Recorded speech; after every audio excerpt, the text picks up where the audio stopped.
तो चलिए फिर एक नए वीडियो में आप लोग के बीच लेकर आ चुके हैं मैथमेटिक्स का। ठीक है, मैथमेटिक्स का वीवीआई क्वेश्चन लेकर आ चुके हैं जो कि ऑब्जेक्टिव क्वेश्चन होने वाला है। तो आप लोग इस वीडियो में लास्ट तक बने रहेंगे। जो भी विद्यार्थी लोग क्लास 10 के, ठीक है, क्लास 10 का बिहार बोर्ड का एग्जाम देने वाले हैं इस बार 2023 में, उनके लिए वीडियो काफ़ी ही महत्वपूर्ण होने वाला है। तो आप लोग इस वीडियो में लास्ट तक जरूर बने रहिएगा। बहुत सारे विद्यार्थी जो कि 1-2 मिनट वीडियो को देखकर छोड़कर चले जाते हैं, तो आप लोग को वहाँ पे काफ़ी ही लॉस होने वाला है, क्योंकि हम जितना भी आप लोग को मैथ का क्वेश्चन बता रहे हैं सभी काफ़ी ही इंपॉर्टेंट क्वेश्चन है। आप लोग का मैथ में जो बहुत सारे विद्यार्थी होते हैं कि क्वेश्चन मैच नहीं करता है, क्वेश्चन आप लोग को मैथ में बिल्कुल ही मैच नहीं कर रहा है, लेकिन आपका जो रहता है कंसेप्ट वो सेम रहता है, लेकिन आप लोग को मात्र डिजिट चेंज किया जाता है। ठीक है, आप लोग का मेथड सेम रहेगा, बस डिजिट चेंज रहता है। तो आप लोग को बिल्कुल भी घबराना नहीं है। आप लोग को ज़्यादा से ज़्यादा क्वेश्चन करवाएंगे ताकि आप लोग को सभी क्वेश्चन आप लोग एग्जाम में टच करके आए। ठीक है, तो आप लोग इस वीडियो में लास्ट तक बन रहे हैं, क्योंकि आप लोग को मैथ का करवाने वाले क्वेश्चन जो कि बहुत सारे विद्यार्थियों को जो कमजोरी रहता है और मैथ पेपर में ही रहता है। ठीक है, तो आप लोग इस वीडियो में लास्ट तक बन रहेगा। और जो लोग अभी तक इस चैनल पर नए हैं तो चैनल को सब्सक्राइब करके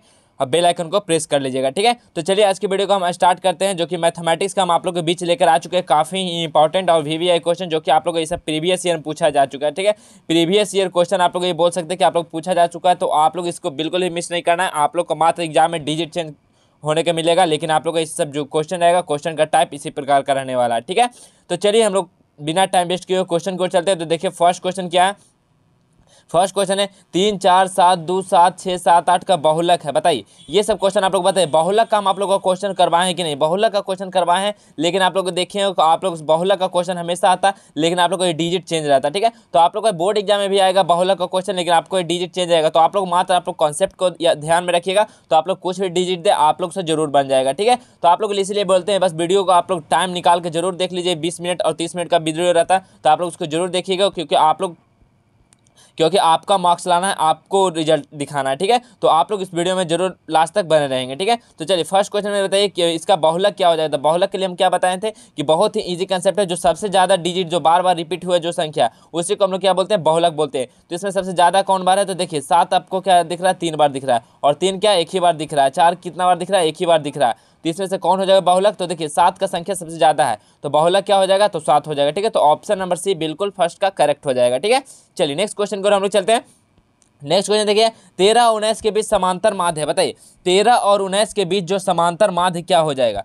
तो 13 और 19 के बीच हम लोग समांतर माध्य कैसे निकालेंगे, तो देखिए 13 और 19, ठीक है, 13 और 19 को हम लोग जोड़ के, और कितना डिजिट है, 2 डिजिट है, दो डिजिट है, तो 2 डिजिट से हम लोग भागा दे देंगे। तो कितना हो जाएगा, 13 + 19/2, तो कितना हो जाएगा बताइए, कितना हो जाएगा, तो 32/2 हो जाएगा। तो 32/2 कितना हो जाएगा, 16 हो जाएगा। तो कितना हो जाएगा, ये दोनों के बीच का जो माध्य हो जाएगा वो कितना हो जाएगा, 13, 16, 19 हो जाएगा। ठीक है, तो 19 इसका बिल्कुल करेक्ट आंसर हो जाएगा, जो कि ऑप्शन नंबर बी बिल्कुल सही हो जाएगा। ठीक है, आप लोग को इसी प्रकार का आप लोग को एग्जाम में क्वेश्चन देखने को मिलेगा। नेक्स्ट क्वेश्चन देखिए, यदि द्विघात समीकरण, ठीक है, कोई एक द्विघात समीकरण है x² - px + 4 = 0 के मूल बराबर हो, तो p का वैल्यू क्या हो जाएगा। बताइए अगर मूल बराबर हो जाएगा इस द्विघात समीकरण का, तो p का वैल्यू यहाँ पे कितना हो जाएगा। ठीक है, तो आप लोग इस सभी वैल्यू की एक बार आप लोग इसमें पुट करके देखिएगा, और जो जहाँ जिसको वैल्यू रखने पे 0 हो जाएगा। ठीक है, p का वैल्यू p = 0 हो जाएगा।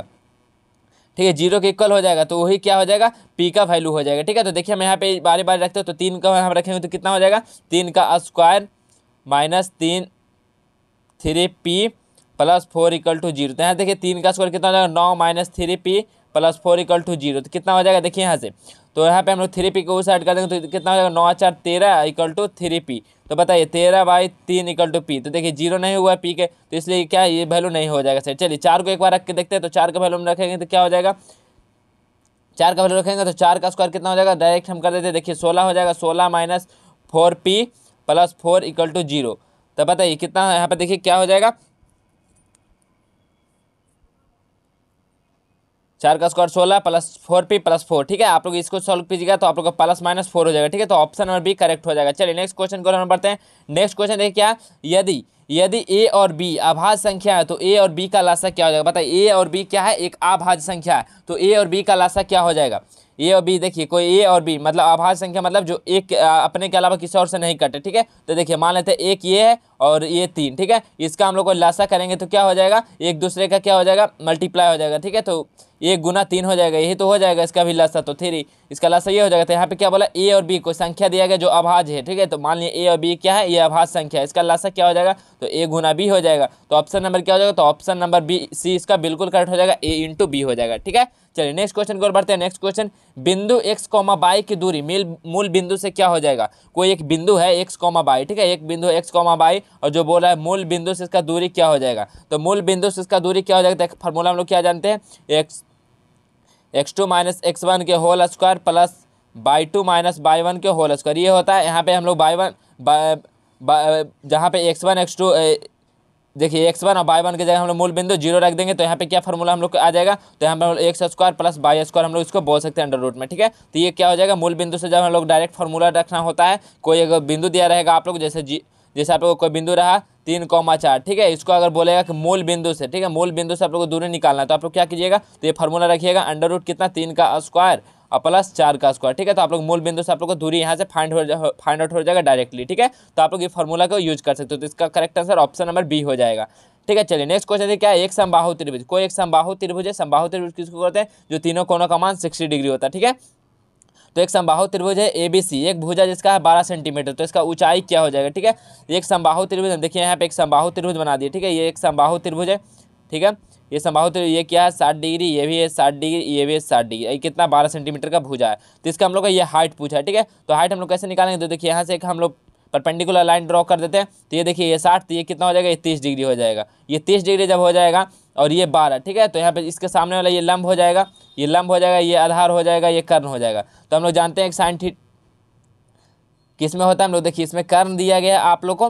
ठीक है, और हम लोग को क्या निकालना, आधार निकालना है। तो आधार बटा कर्ण किस में होता है, तो कॉस थीटा का फॉर्मूला होता है। तो हम यहाँ लिख सकते हैं कॉस थीटा बटा आधार बटा कर्ण। तो कॉस थीटा, तो कॉस 30 का वैल्यू कितना होता है, तो कॉस 30 का वैल्यू कितना होता है, तो √3/2 होता है। ठीक है, √3/2 होता है कॉस 30 का वैल्यू, और आधार हम लोग को नहीं पता है, और कर्ण कितना है, तो कर्ण यहाँ पे 12 है। ठीक है, तो यहाँ से देखिए आप लोग क्रॉस मल्टीप्लाई कीजिएगा तो कितना हो जाएगा, 12√3/2 = a हो जाएगा। ठीक है, यहाँ से देखिए 6 दूनी 12, तो कितना हम लोग का आधार कितना निकल के आया, 6√3 आधार निकल के आया। ठीक है, तो ये कितना हो जाएगा, 6√3 हो जाएगा। ठीक है, इसका हाइट कितना हो जाएगा, 6√3, तो 6√3 ऑप्शन नंबर क्या हो जाएगा, ऑप्शन नंबर बी बिल्कुल इसका करेक्ट आंसर हो जाएगा। चलिए नेक्स्ट क्वेश्चन देखिए क्या है, यदि समीकरण, ठीक है, यदि कोई दो गो समीकरण दिया गया है, एक 3x - y = 5 तथा 6x - 2y = k से कोई हल ना हो, तो उसका k का वैल्यू कितना होगा कि वहाँ पे कोई हल नहीं होगा उसका। ठीक है, तो आप लोग इसको ये क्वेश्चन आप लोग को पिछले वीडियो में भी आप लोग को करवाएं कि अगर कोई हल नहीं होगा या अद्वितीय हल होगा तो उसके लिए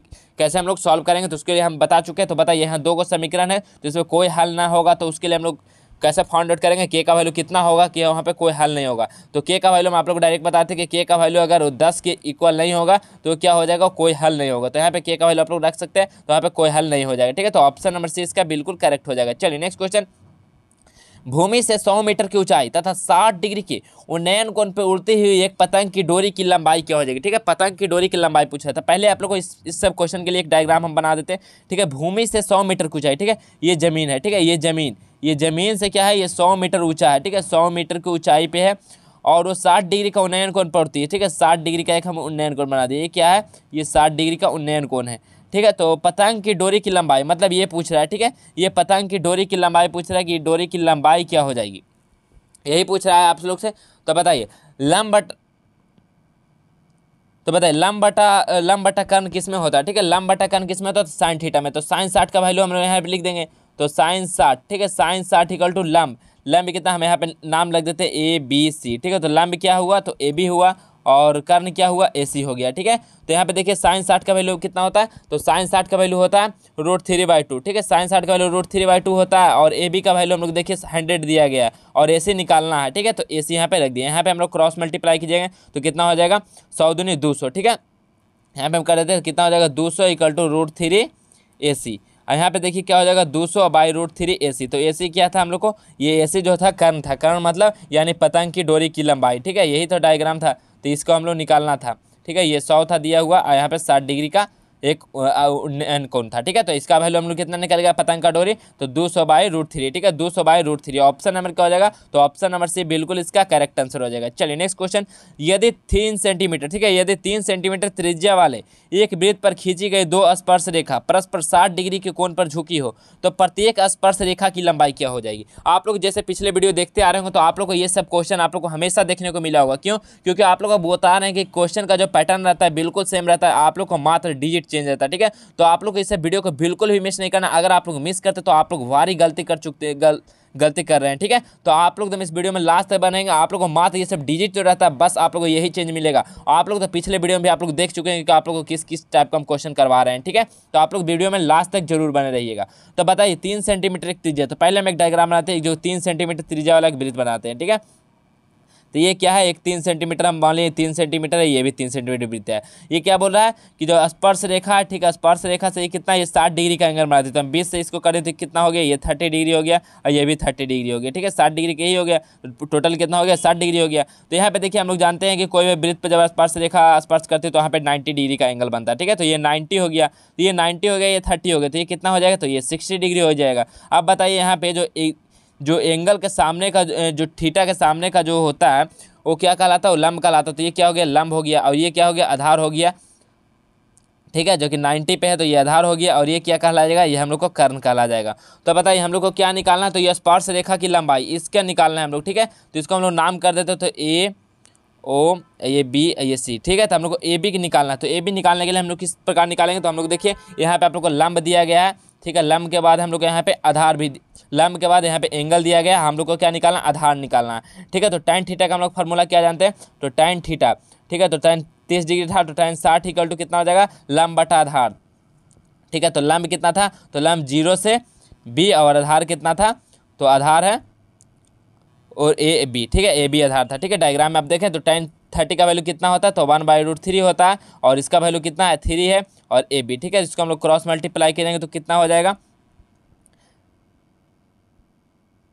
ठीक है। ये डिवाइड में है तो डिवाइड वाला इधर कितना हो जाएगा, तो देखिए मल्टीप्लाई हो जाएगा तो क्या हो जाएगा, ए बी इक्वल टू क्या हो जाएगा, 3√3 हो जाएगा, ठीक है, 3√3 सेंटीमीटर। तो आप लोग ऑप्शन नंबर क्या हो जाएगा, तो ऑप्शन नंबर सी इसका बिल्कुल करेक्ट आंसर हो जाएगा। चलिए नेक्स्ट क्वेश्चन की ओर हम लोग चलते हैं। नेक्स्ट क्वेश्चन ये क्या है, बामन ताश, ठीक है, 10 नंबर क्वेश्चन है। बामन ताश की, ठीक है, ताश में कितना होता है, 52 पत्ती होता है। तो इसमें से एक गड्डी को इस तरह फेंट कर उसमें से यदृच्छा एक पत्ता निकाला जाता है, इससे काले रंग का बादशाह होने की प्रायिकता कितना हो जाएगा। बताइए काला रंग का कितना हो जाएगा, तो आप लोग जानते हैं कि ब्लैक जो 52 जो पत्ती रहता है उसमें से ब्लैक कितना होता है, तो 26 होता है, और रेड कितना होता है, तो 26 होता है, ठीक है। 26 पत्ता होता है। तो इसमें से जब कार्ड को फेंट कर अच्छी तरह से उसमें से एक पत्ता निकालेंगे हम लोग, तो काले रंग के होने की प्रायिकता क्या हो जाएगा, तो काला रंग तो उसमें 26 गो है, तो उसमें से जब हम निकालेंगे तो कितना हो जाएगा, 1/36 हो जाएगा, 1/26 हो जाएगा, ठीक है। तो 1/26 ऑप्शन नंबर बी बिल्कुल करेक्ट हो जाएगा, क्योंकि 26 गो ही पत्ता है उसमें ब्लैक कलर का, और हम लोग निकालेंगे तो प्रायिकता उसका एक ही हो जाएगा, 1/26 हो जाएगा, 1/26 उसका प्रायिकता हो जाएगा। तो ऑप्शन नंबर बी बिल्कुल करेक्ट हो जाएगा। नेक्स्ट क्वेश्चन, 12 मीटर ऊंचे खंभे की जमीन पर पड़ रही छाया की लंबाई 4√3 है, तो सूर्य का उन्नयन कोण क्या हो जाएगा। बताइए सूर्य का उन्नयन कोण पूछा है, कितना हो जाएगा, 12 मीटर खंभा, ठीक है, कोई जमीन से ये 12 मीटर, ठीक है, 12 मीटर खंभा है, और जिसका जो जमीन पे पड़ रही है इसका लंबाई कितना है, 4√3, ठीक है, छाया की लंबाई 4√3।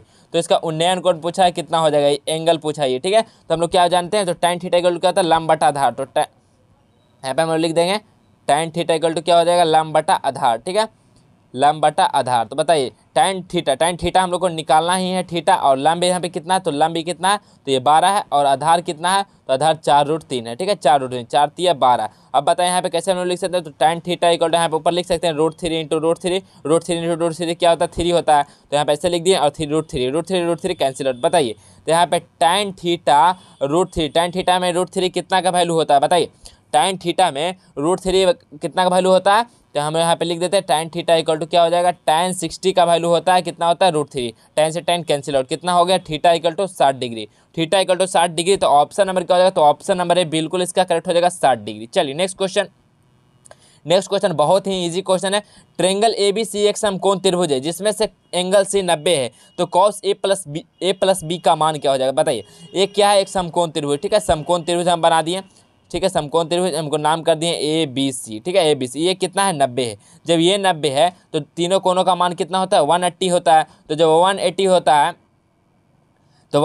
है तो ये 90 हो गया, तो ये दोनों कितना हो जाएगा, तो ये 45, और ये भी कितना हो जाएगा, तो ये भी 45 हो जाएगा। तो यहाँ से कितना पूछा, कॉस ए प्लस बी का वैल्यू, ठीक है, तो कॉस ए प्लस बी का वैल्यू कितना हो जाएगा, तो देखिए कॉस ए का वैल्यू कितना है, तो 45 डिग्री है, ठीक है। कॉस ए कितना है 45 डिग्री और बी कितना है 45 डिग्री, ठीक है। तो यहाँ से देखिए क्या हो जाएगा cos 90, ठीक है, cos 90। तो बताइए cos 90 का वैल्यू कितना होता है, तो cos 90 का वैल्यू हम लोग को 0 होता है, ठीक है, 0 होता है। तो इसका करेक्ट आंसर क्या हो जाएगा, तो ऑप्शन नंबर ए बिल्कुल करेक्ट हो जाएगा 0 डिग्री, ठीक है, 0 डिग्री बिल्कुल सही आंसर हो जाएगा। चलिए नेक्स्ट क्वेश्चन देखिए क्या है, बिंदु 2,3, ठीक है, कोई एक बिंदु है 2,3 और एक बिंदु है -2,3 के बीच की दूरी क्या हो जाएगी, ठीक है। आप लोग को डिस्टेंस का फॉर्मूला हमेशा आप लोग को हमेशा वीडियो में जो आप लोग को ये सब क्वेश्चन देखने को मिलता है, आप लोग हमेशा बोल रहे हैं कि आप लोग का सेम क्वेश्चन रहेगा, आप लोग का मात्र डिजिट चेंज रहेगा, ठीक है। तो बताइए इसका बीच का दूरी क्या हो जाएगा, तो बीच का दूरी निकालने के लिए एक फॉर्मूला क्या होता है, √x2 - x1 के whole square plus y2 - y1 के क्या होता है होल स्क्वायर होता है। तो बताइए यहाँ पे हम लोग इसको क्या बोलते हैं x1 और y1, ठीक है, x1 y1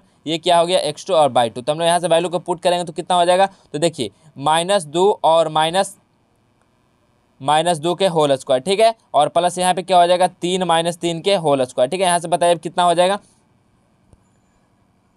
तो -2 और -2 कितना हो जाएगा -4 का स्क्वायर, ठीक है, -4 का स्क्वायर प्लस यहाँ पे क्या हो जाएगा 0 का स्क्वायर अंडर रूट में। तो बताइए यहाँ पे 4 का स्क्वायर कितना हो जाएगा, तो √16 हो जाएगा और √16 कितना का वर्गमूल होता है, तो 4 का, तो कितना हो जाएगा 4 हो जाएगा इसका बिल्कुल करेक्ट आंसर। तो ऑप्शन नंबर बी बिल्कुल सही हो जाएगा 4, ठीक है। चलिए नेक्स्ट क्वेश्चन, एक बेलन तथा, ठीक है, कोई एक बेलन तथा शंकु के आधार की त्रिज्या, कोई एक बेलन और एक शंकु है, ठीक है, एक हम लोग बेलन बोल दिए ये, ठीक है, ये शंकु है और ये क्या है एक बेलन है, ठीक है। इसका जो आधार, ठीक है, इसका जो आधार है वो आधार का जो त्रिज्या है वो बिल्कुल सेम है, दोनों का जो त्रिज्या है वो 3:4 है, ठीक है, 3:4 है, ठीक है। तो अनुपात में है, तो इनकी ऊंचाई जो है वो 2:3 के अनुपात में। तो बेलन का आयतन पूछा है, ठीक है, तो बेलन का आयतन कितना हो जाएगा, तो बेलन का आयतन कितना हो जाएगा, तो वहाँ पे हो जाएगा 9:8 हो जाएगा, ठीक है। तो ऑप्शन नंबर बी करेक्ट हो जाएगा 9:8। चलिए नेक्स्ट क्वेश्चन, यदि 3, 4, 5, 17 तथा x का माध्य 6 हो तो x का मान क्या हो जाएगा। देखिए आप लोग यहाँ पे माध्य दिया गया, ठीक है, माध्य दे दिया गया और यहाँ पे डिजिट भी दिया गया, उसमें से पूछा कि x का मान क्या होगा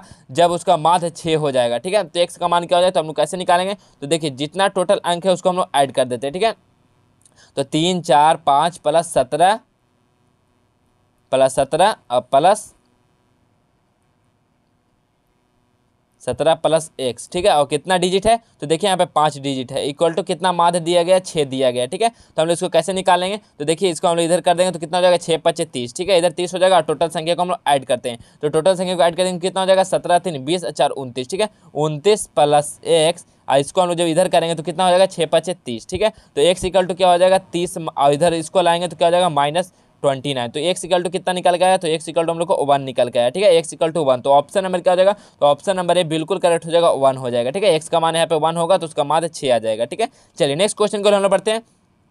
नेक्स्ट क्वेश्चन देखिए क्या है, -10 -6 -2, 2 ... 34वें पद की संख्या क्या हो जाएगी, ठीक है। 34वां पद निकालने के लिए हम लोग पहले a निकालेंगे फिर d निकालेंगे। a का वैल्यू कितना है, तो -10 है, ठीक है। d हम लोग कैसे निकालते हैं, तो a2 - a1, तो -6 और -10, ठीक है। तो कितना हो जाएगा, तो बताइए d का वैल्यू कितना हो जाएगा, तो d का वैल्यू निकल जाएगा -16, ठीक है। हम लोग जब निकालेंगे यहाँ पे 34वां पद के लिए जब फॉर्मूला क्या होता है a + 33d, ठीक है, a + 33d। तो आप लोग a का वैल्यू आप लोग को दिया गया है और यहाँ पे देखिए d का भी वैल्यू आप लोग को दिया गया है, ठीक है। तो आप लोग यहाँ से जैसे ही आप लोग कैलकुलेशन कीजिएगा तो आपका जो करेक्ट आंसर हो जाएगा 16 का, और 16 का करेक्ट आंसर आपको आएगा 12, ठीक है। तो आप लोग जरूर इसको फाइंड आउट कर लीजिएगा। आप लोग को सारा आंसर हम बता चुके हैं कैसे करना, a का वैल्यू निकाल दिए, d का वैल्यू आप लोग को फॉर्मूला ही बता दिए, आप लोग को मात्र वहाँ पे कैलकुलेशन करना और 12 आंसर इसका बिल्कुल सही आंसर हो जाएगा। चलिए नेक्स्ट क्वेश्चन देखिए क्या है, बिंदु 6, -5 का x नियामक है। बताइए बिंदु 6,5, ठीक है, बिंदु 6, -5 का एक x नियामक है। तो x नियामक कौन हो जाएगा, तो x ये क्या है y है, तो x नियामक पूछा है तो क्या हो जाएगा 6 हो जाएगा, ठीक है। तो ऑप्शन नंबर क्या हो जाएगा, तो ऑप्शन नंबर 6 बिल्कुल करेक्ट हो जाएगा। इसको हम लोग क्या बोलते हैं, भुज बोलते हैं, ठीक है, इसी को हम लोग क्या बोलते हैं, भुज बोलते हैं, और इसको हम लोग क्या बोलते हैं, तो इसको हम लोग कोटि बोलते हैं। आप लोग ये भी याद रखिएगा, आपको इस तरह से भी पूछ सकता है कि भुज इसमें बिंदु इतना में भुज क्या होगा, ठीक है। तो यहाँ पे देखिए x का नियामक क्या हो जाएगा, तो ये 6 हो जाएगा, और y का नियामक पूछता तो -5 हो जाता, ठीक है। अगर भुज पूछता तो 6 होता, कोटि पूछता तो -5 हो जाता, ठीक है। तो आप लोग समझ गए होंगे। चलिए नेक्स्ट क्वेश्चन देखिए क्या है, 80 नंबर क्वेश्चन है, द्विघात बहुपद, ठीक है, एक द्विघात बहुपद पूछा गया जिसमें शून्याङ्कों का योग क्या हो जाएगा। तो पहले आप लोग इसको सिंप्लीफाई कर लेंगे। देखिए आप लोग क्या हो जाएगा, इसको हम लोग x से जब अंदर मल्टीप्लाई करेंगे तो क्या हो जाएगा 2x², ठीक है, 2x² - 5x, और इधर क्या हो जाएगा -3 हो जाएगा, ठीक है। इसमें से शून्याङ्कों का योग पूछा है तो शून्याङ्कों का क्या योग होता है, अल्फा प्लस बीटा, ठीक है, alpha plus beta equal to क्या होता है -b/a होता है, ठीक है, -b/a होता है। तो बताइए इसमें से b कितना है, तो b -5 है, तो यहाँ पे माइनस और एक पहले से -5, ठीक है, -5, और a कितना हो जाएगा, तो a कितना है 2 है। तो बताइए माइनस माइनस क्या हो जाएगा, तो यहाँ से देखिए क्या निकल जाएगा, -+ +5 हो जाएगा, 5/2 हो जाएगा, ठीक है, 5/2। तो क्या हो जाएगा, तो ऑप्शन नंबर डी बिल्कुल इसका करेक्ट हो जाएगा, 18 का ऑप्शन नंबर डी बिल्कुल सही हो जाएगा, 5/2। चलिए नेक्स्ट क्वेश्चन देखिए क्या है, 1 + 2 + 3 + dot dot dot plus n बराबर है। बताइए इसका क्या हो जाएगा फॉर्मूला, बताइए। आप लोग डायरेक्टली एक फॉर्मूला पूछा, ठीक है, 1 + 2 + 3 ऐसे ऐसे जब n संख्या तक होगा तो यहाँ पे हम लोग कैसे कौन सा फॉर्मूला पुट करेंगे कि हम लोग को n संख्या का हम लोग को मान निकल जाएगा। तो 19 का करेक्ट आंसर क्या हो जाएगा, तो यहाँ पे हम लोग ये फॉर्मूला हो जाएगा n × n + 1/2 लगेगा फॉर्मूला, ठीक है। तो ऑप्शन नंबर क्या हो जाएगा, तो ऑप्शन नंबर सी बिल्कुल इसका करेक्ट आंसर हो जाएगा। चलिए नेक्स्ट क्वेश्चन को हम लोग बढ़ते हैं। तो नेक्स्ट क्वेश्चन ये क्या है, बहुत ईजी क्वेश्चन, निम्नलिखित में कौन बहुपद है, बताइए इसमें से जो कौन है जो बहुपद है, तो इसका करेक्ट आंसर क्या हो जाएगा, इसमें से कौन है जो बहुपद हो जाएगा। तो बहुपद कौन सा है, तो बहुपद का टर्म क्या होना चाहिए, तो होना चाहिए x², ठीक है, x² + x प्लस कोई एक कांस्टेंट, ठीक है, यहाँ पे स्क्वायर फिर कोई एक रैखिक समीकरण, उसके बाद फिर एक कोई कांस्टेंट टर्म होना चाहिए, ठीक है, तो बहुपद हो जाएगा। तो यहाँ पे देखिए आप लोगों को किस में दिख रहा होगा, तो यहाँ देखिए आप लोगों को देखिए x² + x plus x double बार, तो ये तो बिल्कुल भी नहीं होगा। नेक्स्ट देखिए पावर में क्या है, बटा में, तो ये भी नहीं होगा। नेक्स्ट देखिए क्या है, रूट में है, ठीक है, तो ये भी बिल्कुल भी नहीं होगा। तो कौन हो जाएगा, तो ऑप्शन नंबर डी करेक्ट हो जाएगा। क्यों हो जाएगा कि आप लोग को डिजिट कुछ भी हो लेकिन आप लोग इस टर्म में है कि नहीं, x² - x प्लस √6, देखिए इस टर्म में है ये, तो ये बिल्कुल ये करेक्ट आंसर हो जाएगा, ये बहुपद है, ठीक है, तो ऑप्शन नंबर डी सही हो जाएगा। नेक्स्ट क्वेश्चन, दो चर, ठीक है, दो चर हैं x, y में रैखिक समीकरण ax + by + c = 0 के कितने अधिकतम हल संभव है। बताइए ये जो समीकरण है इसमें कितना जो हल होगा वो अधिकतम हल जो संभव हो जाएगा, तो कितना हो जाएगा, 21 का करेक्ट आंसर हो जाएगा, अनगिनत हो जाएगा, ठीक है। जब इस इक्वेशन में होगा तो उसका जो अधिकतम हल संभव कितना हो जाएगा, तो इनफाइनाइट हो जाएगा, ऑप्शन नंबर सी बिल्कुल करेक्ट आंसर हो जाएगा। चलिए नेक्स्ट क्वेश्चन देखिए क्या है, नेक्स्ट क्वेश्चन है समांतर श्रेणी, ठीक है, एक समांतर श्रेणी है जिसमें से 1, 4, 7, 10 का कौन सा ऐसा पद होगा जो 88 होगा, ठीक है, 88 कौन सा पद होगा जो 88 हो जाएगा। तो इसको हम लोग एक फॉर्मूला जानते हैं, इसको भी आप लोग इस तरह से निकाल सकते हैं, 88 = क्या हो जाएगा, a + n - 1 × d, ठीक है, a + n - 1 × d। तो यहाँ देखिए 88 से ही रहने देंगे, a का वैल्यू कितना है 1 है, और प्लस इसको लोग मल्टीप्लाई कर देंगे तो क्या हो जाएगा, तो d का वैल्यू देखिए 4 में से जब 1 घटाएंगे तो 3, ठीक है, तो 3, तो यहाँ पे क्या हो जाएगा 3n - 3, ठीक है, 3n - 3। तो यहाँ पे देखिए आप लोग 3 का हम लोग जब इस टाइम करेंगे तो प्लस हो जाएगा, तो इधर क्या जाएगा 91, ठीक है, 91 में से एक इधर जाएगा तो कितना हो जाएगा, माइनस में हो जाएगा, = कितना हो जाएगा इधर 3n। तो बताइए यहाँ पे क्या होता है, 91 में 1 जाएगा तो कितना हो जाएगा 90 = 3n, ठीक है, हम यहाँ लिख देते हैं 90 = 3n, ठीक है, 90 = क्या हो जाएगा 3n हो जाएगा। तो यहाँ देखिए 90 बटा यहाँ पे 3 हो जाएगा = n, तो यहाँ कितना हो जाएगा 30, ठीक है, 30 = n। तो मतलब जो 30वां पद होगा वो 88 हो जाएगा। तो ऑप्शन नंबर क्या हो जाएगा, तो इसका ऑप्शन नंबर सी बिल्कुल करेक्ट हो जाएगा, ऑप्शन नंबर सी 30वां पद क्या हो जाएगा 88 हो जाएगा, ठीक है। चलिए नेक्स्ट क्वेश्चन देखिए क्या, बिंदु -3, -5, ठीक है, बिंदु -3, -5 किस पाद में स्थित है। बताइए बिंदु जो है -3, -5 किस पाद में स्थित है, तो कौन सा पाद में है। तो आप लोग ये हमेशा आप लोग को ये एग्जाम में आपको हमेशा ये क्वेश्चन आएगा। पिछले वीडियो में बताए थे कि आप लोग क्या होता है, फर्स्ट में प्लस प्लस होता है, सेकंड में माइनस प्लस होता है, थर्ड में माइनस माइनस होता है, और फोर्थ में क्या होता है प्लस माइनस होता है, ठीक है। तो इसमें क्या पूछा है माइनस माइनस, तो देखिए माइनस माइनस क्या है, ये थर्ड क्वाड्रेंट है, ठीक है, थर्ड क्वाड्रेंट, ये सेकंड है, ये फर्स्ट है, ये क्या है, ये फोर्थ क्वाड्रेंट है। तो बताइए माइनस माइनस किस में है, तो माइनस माइनस किस में है, तो थर्ड क्वाड्रेंट। तो इसका करेक्ट आंसर क्या हो जाएगा, तो तृतीय पाद में, ऑप्शन नंबर सी बिल्कुल करेक्ट आंसर हो जाएगा। नेक्स्ट क्वेश्चन देखिए क्या है, 2 cos स्क्वायर 60 का मान क्या हो जाएगा। बताइए 2 cos स्क्वायर 60 का मान क्या हो जाएगा, बताइए 2 cos स्क्वायर 60 का मान क्या हो जाएगा।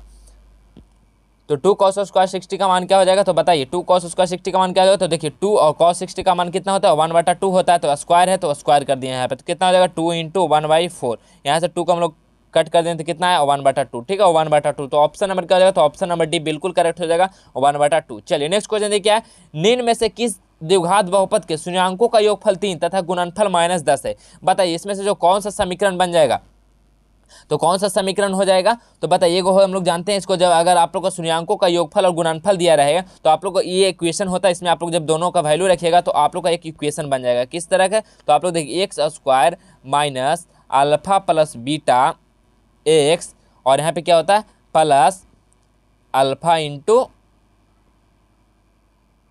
इंटू बीटा, ठीक है। आप लोग इस इक्वेशन में आप लोग जैसे ही ये दोनों का वैल्यू रखिएगा तो आप लोग को जो एक इक्वेशन बन जाएगा। तो देखिए हम लोग यहाँ पर रख देते तो क्या हो जाएगा x² और माइनस अल्फा + बीटा, मतलब शून्याङ्कों का योग कितना 3 है, तो 3x हो जाएगा। और यहाँ पे देखिए क्या हो जाएगा प्लस है और एक यहाँ पे क्या है शून्यांकों का योगफल, तो शून्यांकों का योगफल अल्फा माइनस बीटा माइनस 10 है, ठीक है। तो यहाँ पे प्लस 1 माइनस 10 है, ठीक है। तो यहाँ पे हम लोग कैलकुलेशन करें तो क्या हो जाएगा एक्स स्क्वायर माइनस 3x और माइनस प्लस क्या हो जाएगा -10। तो देखिए आप लोग का ये इक्वेशन बन गया, क्या हो गया एक्स स्क्वायर माइनस 3x -10। तो आपका ऑप्शन नंबर क्या हो जाएगा, तो ऑप्शन नंबर सी बिल्कुल करेक्ट हो जाएगा, एक्स स्क्वायर माइनस 3x -10, ठीक है। चलिए नेक्स्ट क्वेश्चन को हम लोग बढ़ते हैं। तो नेक्स्ट क्वेश्चन है, यदि किसी घनाभ की लंबाई, ठीक है, कोई एक घनाभ है, ठीक है, वो घनाभ की लंबाई जो l है और चौड़ाई b है, ऊंचाई h, ठीक है, एक हम लोग घनाभ बना देते हैं, ठीक है, ये कोई घनाभ है, ठीक है, ये कोई एक घनाभ है जिसका जो लंबाई l है, ठीक है, इसका लंबाई h है, चौड़ाई b है, लंबाई h है, चौड़ाई b है और ऊंचाई h है, ठीक है। इसका घनाभ का आयतन क्या हो जाएगा, इसका घनाभ का आयतन क्या हो जाएगा, उसका फॉर्मूला क्या होता है घनाभ का आयतन का, तो क्या होता है, तो लंबाई गुना चौड़ाई गुना ऊंचाई, ठीक है, यही होता है घनाभ का आयतन का फॉर्मूला, ठीक है। तो ये क्या हो जाएगा लंबाई गुना चौड़ाई गुना ऊंचाई। तो ऑप्शन नंबर क्या हो जाएगा, तो ऑप्शन नंबर ए बिल्कुल करेक्ट हो जाएगा 26 का, लंबाई गुना चौड़ाई गुना ऊंचाई। चलिए नेक्स्ट क्वेश्चन क्या है, नेक्स्ट क्वेश्चन है tan 10 degree, tan 15 degree, tan 75 degree और tan 80 डिग्री, इसका वैल्यू क्या हो जाएगा बताइए। तो 27 का वैल्यू क्या हो जाएगा, तो हमें बताइए, आप लोग इस टाइप का भी क्वेश्चन आप लोग को करवाएं तो देखिए हम tan 10 डिग्री को ऐसा ही रहने देते हैं और tan 15 डिग्री को भी हम लोग ऐसा ही रहने देते हैं, और यहाँ पे हम लोग क्या करते हैं tan 75 को हम लोग चेंज कर देते हैं केस में 90 माइनस 15 डिग्री में, ठीक है, और इंटू यहाँ पे फिर tan को हम लोग चेंज करते हैं किसमें 90 माइनस 10 डिग्री में, ठीक है। तो यहाँ पे जैसे हम लोग चेंज करेंगे तो देखिए इसके बाद हम ऊपर कर देते हैं तो क्या हो जाएगा tan 10 degree into tan 15 degree, यहाँ देखिए हो जाएगा, और इंटू ये क्या हो जाएगा tan जो 90 माइनस थीटा क्या हो जाएगा cot थीटा, ठीक है। तो यहाँ पे क्या हो जाएगा cot 15 degree into cot 10 degree, ठीक है, cot 10 डिग्री होता है तो 1/cot क्या होता है tan होता है, तो हम लोग इसको इस प्रकार लिख सकते हैं tan 10 डिग्री को साइन रहने दिए और tan 15 डिग्री को भी साइन रहने दिए और cot को हमने लिख दिया 1/tan 15 डिग्री और इंटू 1/tan 10 डिग्री। अब देखिए यहाँ से tan 10 degree tan 15 degree cancel out, कितना आया हम लोग का आंसर 1 आ गया, ठीक है। तो ऑप्शन नंबर क्या हो जाएगा, तो ऑप्शन नंबर डी इसका बिल्कुल करेक्ट हो जाएगा 1, ठीक है। आप लोग को इस तरह का जहाँ भी क्वेश्चन मिले आप लोग को 1 टिक आउट करना है, ठीक है, आपका 1 क्या है एक बिल्कुल एकदम सही आंसर है, ठीक है। चलिए नेक्स्ट क्वेश्चन क्या है, निम्नलिखित में से कौन सा द्विघात समीकरण है बताइए। ये क्वेश्चन एक बार फिर आप लोग को आ चुका है, निम्नलिखित में से कौन सा है जो द्विघात समीकरण है। तो द्विघात समीकरण हम लोग किसको कहेंगे बताइए, द्विघात समीकरण इसमें से कौन सा हो जाएगा, तो द्विघात का समीकरण क्या हो जाएगा, जिसमें जो ऑप्शन नंबर सी है वो क्या है द्विघात समीकरण, ठीक है। आप लोग इसको कैलकुलेशन कीजिएगा तो आप लोग को इसी टर्म में आएगा x square plus x plus 1, ठीक है, आप लोग इसी के टर्म में आ जाएगा, तो मतलब ये क्या हो जाएगा ये द्विघात समीकरण, ठीक है, जिसको हम लोग a x square plus b x plus c, इस टर्म में जहाँ पे भी आप लोग का इक्वेशन बन जाएगा वो द्विघात बहुपद समीकरण कहला जाएगा, ठीक है। तो ऑप्शन नंबर सी बिल्कुल करेक्ट आंसर हो जाएगा, ठीक है। चलिए नेक्स्ट क्वेश्चन। तो नेक्स्ट क्वेश्चन देखिए, एक बेलन और एक शंकु के आधार समान है, ठीक है, एक बेलन है और एक शंकु है, ठीक है, जिसका आधार समान है, ऊंचाई भी उसका समान है, तो उसका आयतन का अनुपात क्या हो जाएगा, तो उसका आयतन का अनुपात क्या हो जाएगा बताइए। जब उसका आधार समान है ऊंचाई भी समान है तो उसका जो आयतन का अनुपात क्या हो जाएगा, तो उसका आयतन का अनुपात हो जाएगा वो 3:1 हो जाएगा, ठीक है। उसका आयतन का अनुपात कितना होता है, तो 3:1 हो जाएगा। तो ऑप्शन नंबर डी बिल्कुल सही हो जाएगा 3:1। चलिए नेक्स्ट क्वेश्चन देखते हैं। नेक्स्ट क्वेश्चन, एक्स अक्ष पर बिंदु जो कि बिंदु ए क्या है -1,0 और बी क्या है 5,0 से समान दूरी पर है, ठीक है, समान दूरी पे है, तो इसका नियामक पूछ रहा है मतलब कि, ठीक है। तो हम लोग कैसे निकालेंगे, तो हम लोग जानते हैं x1 प्लस x2/2 और यहाँ से हम लोग y1 प्लस y2/2, ठीक है। तो यहाँ पे x1 कितना है, तो x1 -1 है और x2 कितना है, तो x2 5 है, ठीक है, तो +5 = /2, ठीक है। y के लिए कितना हो जाएगा, तो 0 + 0/2, तो यहाँ से देखिए आप लोग कितना हो जाएगा 5 -1 + 5 कितना हो जाएगा 4/2 हो जाएगा, तो हम लिख देते हैं यहाँ पे 4/2, ठीक है। इधर कितना हो जाएगा 0/2, तो यहाँ देखिए क्या हो जाएगा 2,0, ठीक है, 2,0 हम लोग को आंसर आ जाएगा। तो आपको ऑप्शन नंबर क्या हो जाएगा, तो ऑप्शन नंबर ए बिल्कुल करेक्ट हो जाएगा, sorry dear, option number B बिल्कुल करेक्ट हो जाएगा 2,0, ठीक है। तो ऑप्शन नंबर बी बिल्कुल सही आंसर हो जाएगा। चलिए नेक्स्ट क्वेश्चन, निम्नलिखित में से कौन अभाज्य संख्या बताइए, निम्नलिखित में से कौन है इसमें से जो अभाज्य संख्या है, तो अभाज्य संख्या कौन है, ऑप्शन में दिया गया 15, 23, 12 और 75, इसमें से कौन सा अभाज्य संख्या है। अभाज्य संख्या किसको बोलते हैं, जो एक के अलावा और जो अपने के अलावा वो किसी और डिजिट से वो विभाजित नहीं हो, ठीक है, उसे हम लोग अभाज्य संख्या बोलते हैं। तो बताइए 15 देखिए 15 3 × 5 = 15, 3 से भी कट रहा है और 1 से भी कट रहा है, तो ये क्या है, ये अभाज्य संख्या नहीं है। 12 क्या है, 12 भी देखिए अभाज्य संख्या नहीं है, इसको 2 × 6 भी कर सकते हैं, 3 × 4 भी कर सकते हैं, ये क्या है, ये अभाज्य संख्या ये भी नहीं है। 75 भी देखिए क्या हो जाएगा 25 × 3 हो जाएगा, ठीक है, 15 गुना 5 हो जाएगा, ये सब क्या है, ये भी अभाज्य संख्या नहीं है। तो मतलब क्या है 23 को देखिए हम लोग कैसे तोड़ेंगे, तो 1 और इंटू 23, इसके अलावा वो किसी भी संख्या से वो नहीं विभाजित होगा, इसी को हम लोग इसलिए बोलते हैं अभाज्य संख्या। इसलिए इसका करेक्ट आंसर क्या हो जाएगा, 23 हो जाएगा, बिल्कुल सही आंसर हो जाएगा। ठीक है, तो आप लोग के लिए आज के लिए बस इतना ही रहने देते हैं, 31 क्वेश्चन ही। तो आप लोग इस वीडियो में लास्ट तक जो बने होंगे विद्यार्थी, उनको जरूर कुछ आप लोग को एग्जाम में बेनिफिट होने वाला है। तो आप लोग को जितना भी हम क्वेश्चन करवा रहे हैं मैथमेटिक्स और अदर सब्जेक्ट का, तो आप लोग सभी सब्जेक्ट का बिल्कुल आप लोग ध्यानपूर्वक करेंगे। आप लोग का एग्जाम के पॉइंट ऑफ व्यू से काफ़ी ही सभी इंपॉर्टेंट क्वेश्चन करवा रहे हैं। तो आप लोग अपने दोस्तों के पास जरूर शेयर कर दीजिएगा और चैनल को सब्सक्राइब करके बेल आइकन को प्रेस कर लीजिएगा। और आपको डेली का जो वीडियो रहता है आप लोग जरूर उसको देख लीजिएगा। ठीक है, आप लोग लास्ट तक जरूर देखिएगा, ये नहीं कि 1-2 मिनट देखिएगा तो आपके लिए वो हानिकारक साबित होगा। ठीक है, तो आप लोग वीडियो को लास्ट तक जरूर देख लीजिएगा। तो चलिए हम मिलते हैं नेक्स्ट वीडियो में, तब तक के लिए जय हिंद जय भारत।